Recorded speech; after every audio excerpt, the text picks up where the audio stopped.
What a crazy first night for the NFL draft.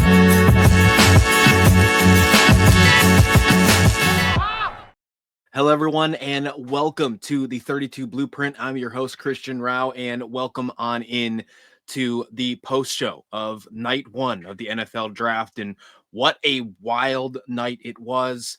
32 picks, 32 new stories for the NFL, and plenty to cover here on the 32 Blueprint. If you're new here, go ahead, click that subscribe button. We are going to bring you coverage across the NFL, all 32 teams right here on the 32 Blueprint and across the 32 Blueprint network. If you are just a fan of a specific team, you can check out that specific channel as well. For example, the Tennessee Titans, who picked number one, you can go to the Titans Blueprint to check out their channel for specific coverage on that team. And let's dive right in to the Tennessee Titans with the number one pick, taking Cam Ward. And this was no surprise. This is a pick that we probably have known about for over a month now, and it is finally solidified. And the Tennessee Titans get another quarterback, another try at a franchise quarterback, and this time with the number one overall pick. And when you start hearing comparisons for Cam Ward and you relate him to Steve McNair, it's an interesting spot, right? It's a really fun piece for Tennessee to try and revamp their team after the Vrabel years didn't work, heading over to Brian Callahan. The last season wasn't a great success, obviously, and you just try to find a way to jumpstart this team in a division that is not, it is wide open, quite frankly, with the Houston Texans possibly taking a step back this season with the need for some offensive line. For the record, who did not draft an offensive lineman in the first round, right? They traded out. Texans did, which was a surprise. And with the Jacksonville Jaguars, which we're going to get to in just a minute, with the teams in the AFC South, it's just not a division that is guaranteeing a certain playoff team. It is very easy for the Titans to find themselves back into playoff contention very quickly if done right. Now they have a couple more picks to go this weekend. There's no doubt about that. And they're going to have to make some big decisions when it comes to what they're going to still need. I think they still need to address the wide receiver. Although you just picked up Tyler Lockett, I think they have some decent wide receivers, but I think you still need to address it. The offensive line was atrocious last year. And it's one of the reasons, not the only reason, but one of the reasons why Will Levis just didn't work in Tennessee. So I think you need to still address that, although you did a little bit in free agency. Interior offensive line is where I would go to as well. And then you can never have too many players in the trenches, especially a pass rusher. I think that is somewhere where you need to address as well over the next couple days. And you have enough picks to do it. You only have one pick as of right now on Friday. You have the third overall pick in the second round, and then you don't pick again till the fourth round. But you have 2 fourths, you have 2 fifths, and you have 2 6th-round picks. I assume they're going to make some moves and probably trade back into maybe Friday to get one more pick, maybe in the third round. Or they'll utilize all those picks. This is one of those drafts, a meat and potatoes draft, if you will, where there's a lot of starters, not stars. And quite frankly, that's a perfect draft for a team like the Tennessee Titans who need to build up their squad. And I think they're in good position to do so. But I like the Cam Ward pick. I mean, let's be honest, in any other draft, if you're not in need of a quarterback, it's an overpay. That's just how it is. And everybody will tell you that Cam Ward would have came out last year. He wouldn't have been a first-round pick. Now he's the first overall pick. Whatever. I like his intangibles. I like the way he plays on the field. I love his story going from Incarnate Ward to Washington State to Miami. And I think he fits this storyline, this narrative, if you will, fits the package of being a quarterback who has to take a struggling team and bring them back to greatness, something that they were very good at one point in time. We've seen them in the AFC Championship just a few years ago, right? And this is a team that has been in the Super Bowl. They have found ways to do it. It's been a long time since that's happened. And I think Cam Ward can be the one to lead this team back into playoff contention. Speaking of the AFC South, the Jacksonville Jaguars probably made the biggest splash of the first round. We were hearing all these rumblings of the possibility, just with a couple hours until the draft started, that there would be a potential trade with either the second overall or third overall pick. And Jacksonville was that team. The Jaguars traded up with the Cleveland Browns to grab cornerback / wide receiver, the dual threat player of Travis Hunter. And I absolutely love this pick. Liam Cohen is a guy that just finally makes a new splash, new GM as well, young GM, not afraid to make some decisions. It's not the storyline like draft day, right? Where they take advantage of the young GM. Although it was a hefty price to pay, you're going up and getting Travis Hunter. And I think you're more better off thinking that in the long run, you're probably going to look at the Cleveland Browns and say, what were you thinking? Instead of looking at the Jaguars and saying, why did you do something like that? Travis Hunter is a generational talent. There is no question about that. And Jacksonville got him to be their next franchise player. I mean, that's amazing. And it really does a few things for Jacksonville. One, I think it starts a clock. If there hasn't already been one with the new regime coming in, but I think it starts a clock on Trevor Lawrence. I think they're going to do what they can to give them every weapons to prove for Trevor Lawrence to take that next step. We've seen him in the playoffs before. We know it's possible, but I think they're going to do what it takes to try and see if he is going to be the quarterback of the future for the Jaguars. I think, am I wrong to think that that's the direction that they have to go? I don't think so. Either way, Jacksonville making a huge trade with the Cleveland Browns, and I think it was an interesting trade, like I said, but they gave away a lot to move up 3 spots. They gave up their 5th overall pick, a 2nd round pick, a 4th round pick of this year, and then their 1st round pick for next year. Jacksonville did get the 2nd overall pick, and they also got a 4th and a 6th. So they did get a couple picks back as well. But the biggest thing here is the Cleveland Browns now have 2 first-round picks for next season. They also have the 1st pick in the 2nd round, and they also have a pick in the 2 picks in the first couple picks of the 2nd round today for Friday's pickup. It makes you wonder, and we're going to get to Shedeur Sanders in a minute because he's still on the board, and we're going to talk about Shedeur Sanders because I feel like you absolutely have to. It's the storyline that has been the biggest storyline at the beginning of the draft and at the end of the draft for round 1, and it will be probably the biggest storyline heading into day 2, no doubt. But it makes you wonder if Cleveland is going to make a push towards a quarterback. Are they going to add a quarterback in round 2, possibly a Shedeur Sanders or a Jalen Milroe? Or do they utilize those first-round picks that they have next year and just decide that they're going to build everything they possibly can in this meat and potatoes draft and utilize those first-round picks to get in good position for next season? I mean, you're looking at a first-round pick of the Cleveland Browns and a first-round pick of the Jacksonville Jaguars. There's a good chance that both of those first-round picks are top 10 picks next year. I think the chances are better that way than the other way around. Now, could Jacksonville easily turn into a playoff team? Absolutely. As I mentioned earlier in this show, the AFC South is a wide open division. Could Cleveland find themselves in the playoffs? I would say that's highly unlikely, especially right now who their quarterback is.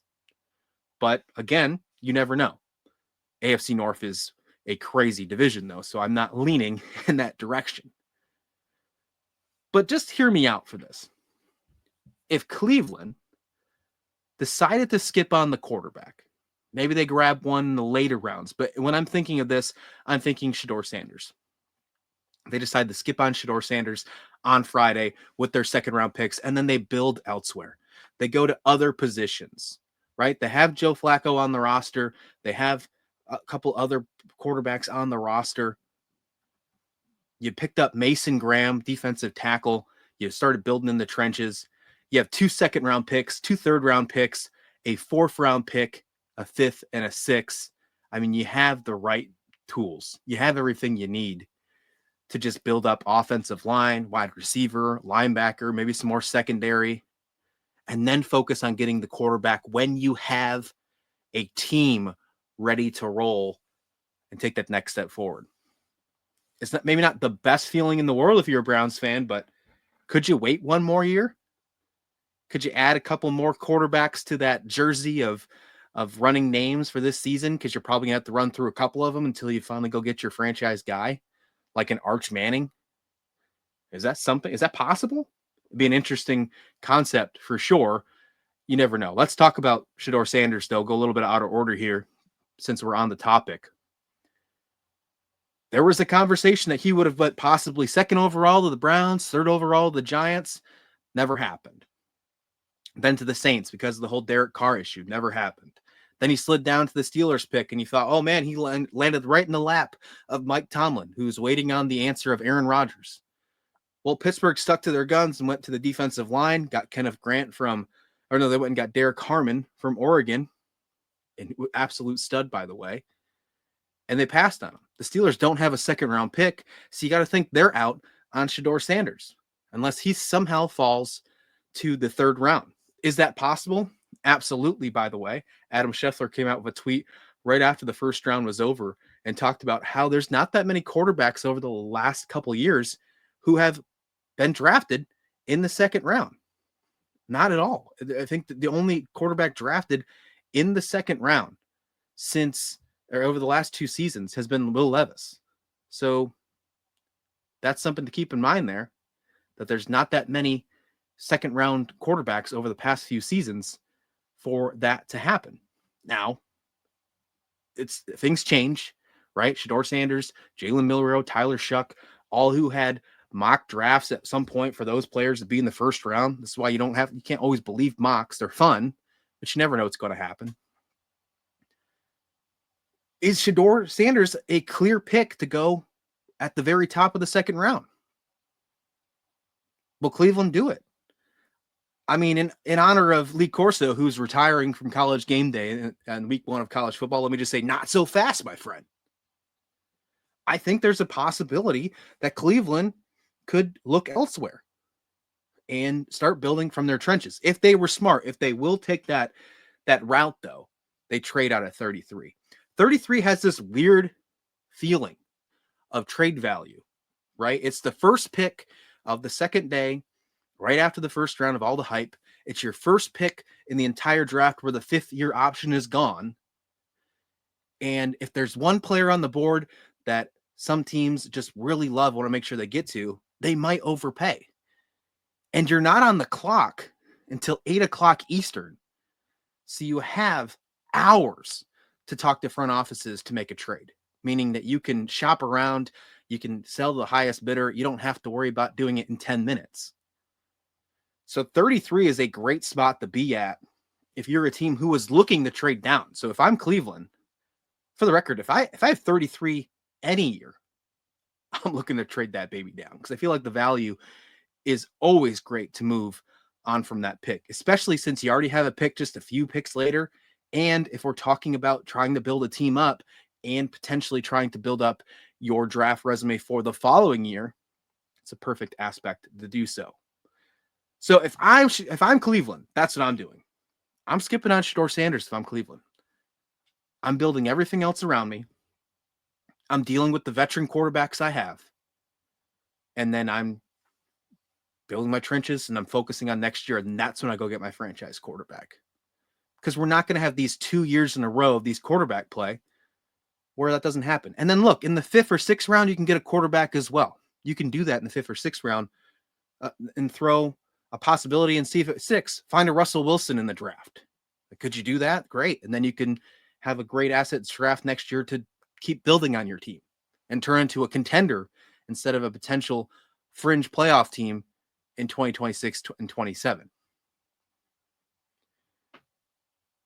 The New York Giants, a team that we thought was going to potentially be a Shedeur Sanders pickup, did trade back into the draft in the first round after taking Abdul Carter in the 3rd with the 3rd overall pick, but they went with Jaxson Dart from Ole Miss. Jaxson Dart probably had the craziest rise in the draft besides Cam Ward over this season, especially this offseason, and he finds himself in the first round. The Giants, Brian Dable has been seen to know and to love this guy, and I hope he does, because him and Joe Sheen just put their butts on the line with Jaxson Dart. And it's pretty wild because now they have 3 quarterbacks on the roster with Russell Wilson, Jameis Winston, and Jaxson Dart, who they're going to have to find playing time for. This might mean that one of them is traded. Who knows if one of them winds up going to Cleveland, right? This could be a whole different Cleveland situation.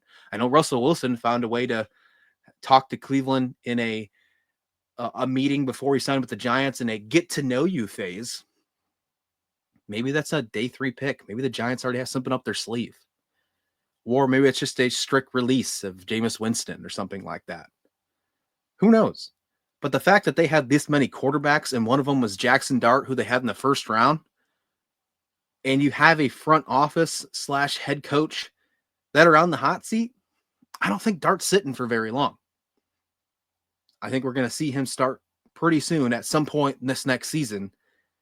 How's that fly for a guy like Russell Wilson, who had the already shared time last year with Justin Fields? Now, some of it was because of injury, but how does that feel? Jameis Winston, I mean, he got paid backup money, so I think he's already assuming that's going to happen. But I don't think he's going to be on the roster if they see him as the 3rd string quarterback. He'll probably be released. The Atlanta Falcons also pop up for a double dip in the first round. And dare I say, was it an overpay? We know that Atlanta struggled mightily last year when it came to pass rush. One of the worst pass rushers in all of the NFL last season. They go in their 15th pick, their original pick. They take linebacker Jalen Walker. Excellent pick, excellent value. Fell right in their lap. I mean, you couldn't have asked for anything better if you were the Atlanta Falcons. Many players had them. Many scouts that I follow, and ESPN, for the record, has him as the 4th overall player in the draft, and he falls to 15. It's great. But then they also make a trade with the Los Angeles Rams, and this shouldn't surprise you if you're a Rams fan, by the way, because you've only picked once since 2016 in the first round. You trade out of the first round yet again, and you give the Falcons your 26th overall pick and a 3rd rounder, and you get a 2nd and 7th back, as well as a 1st round pick for next year. So the Rams, like the Browns, have 2 1st round picks next year. Why does that seem important for the Rams? Well, Matt Stafford's getting older, and now they have a couple 1st round picks to potentially try and make a move for a quarterback of the future next season if they decide not to do that this year. If they want to just throw all their assets into trying to make one more run with Matt Stafford this season, they have a nice backup plan for next year. So I like the Rams making this trade out right now. I really do. Before Atlanta, with their 26th overall pick, they take James Pierce Jr., an edge. They solidified their need for pass rush with Walker and Pierce. They only have 3 more picks left in the draft, though, a 3rd, a 4th, and a 7th. I think you got to find some interior defensive line. Lucky for them, this is a deep draft for that. And then probably an interior offensive lineman and a safety. I think that's where you got to roll if you're Atlanta. It's a tough draft for them after trading a couple more picks with the Rams, but you wouldn't got your guys. So after, the biggest issue you had was pass rush. So good for them. Got to love that as well. What else we got? Well, to me, I think the biggest surprises of the nights, I got 2. Since we're talking surprises here, I think we got to go the tight end conversation. If we're comparing the whole mock situation, right, with the Chicago Bears, they decided to take Colston Loveland at 10 over Tyler Warren, who wound up going 14 in the laps of the Indianapolis Colts. And Chris Ballard was probably ecstatic when that happened to him. After missing out on Brock Bowers last year, he gets Tyler Warren right in his lap. And I think he would have been okay with either tight end. But I think we were constantly told over and over again, if you were paying attention to mocks or just watching, the national media on what was going to happen on draft night, that Tyler Warren was seen as this top player and was going to be the first tight end taken on the board. Well, Loveland, if it wasn't for injury, I think we would have been talking about him a lot more. So although it's a surprise in the aspects of what the mocks and things were saying, I don't think we're going to see this as much as a surprise when we see the production of Loveland on the field for the Bears this next season. I love what the Bears have done, by the way, this offseason. Easily the best offseason of all the NFL so far is the Chicago Bears. What they've done with the trenches, I think they would have loved to have Ashton Genty, but that just didn't work out. He wound up going to the Raiders at 6. This running back room is, or this running back in the draft, the running backs are deep, so I think they'll still find a way to get a good running back potentially early on Friday. Colston Loveland is going to be a good pick. Here's where this one gets interesting, though. They have Cole Kmet, who is the 8th highest paid tight end in the NFL. So it's going to get interesting, most certainly, between him and Loveland on the team. You're going to have to figure out some cap eventually, and we'll see how long that lasts with Cole Kmet and Colston Loveland. But year 2 of Caleb Williams, first year of Ben Johnson should be super fun, and we'll see what happens down the road. My second biggest surprise, and this one could bite him in the butt, is the Denver Broncos taking Jade Barron, the cornerback out of Texas, instead of taking a running back. Now, after the draft, they had a press conference, and the Denver Broncos stated that they did think about trading back, and running back was in consideration. And one of the players that many people thought the Broncos were going to take was Omarion Hampton, the running back out of North Carolina. Well, he winds up going just a few picks later to an AFC West rival, the Los Angeles Chargers. So there's a good chance that he could be biting them in the butt for years to come. But overall, I mean, Barron's a really good secondary, really good piece. First corner taken off the board in this draft. He could be seen as the best corner altogether when it's all said and done. But I'm surprised. I thought the running back was going to be, I knew he was going to be the second running back off the board, but I didn't think he was going to pass Denver at 20. And here we are. I thought he might have went to Dallas. Thought he might have went to another place as well. Definitely thought he was going to go to Denver. He winds up going all the way to the Chargers in the mid-20s. So those are my two surprises right there. The Bears taking Loveland over Warren, and then Denver passing Hampton for the Chargers to pick him up. And again, that could be one of those ones we look back in a few years and saying Denver had the opportunity to do that. And maybe that's a player that kicks Denver out of the playoffs or something. It sounds like a perfect NFL narrative for the future, right? We already talked about Shedeur, kind of skipped around on that one, but just had to get to Shedeur. It's going to be a crazy Friday, and I wouldn't expect him to go any later than the first couple picks. I mean, if he falls out of the second round, that'd be wild. Could I see another quarterback go above him? Like, if someone loves Jalen Milroe more than Shedeur, I could see it.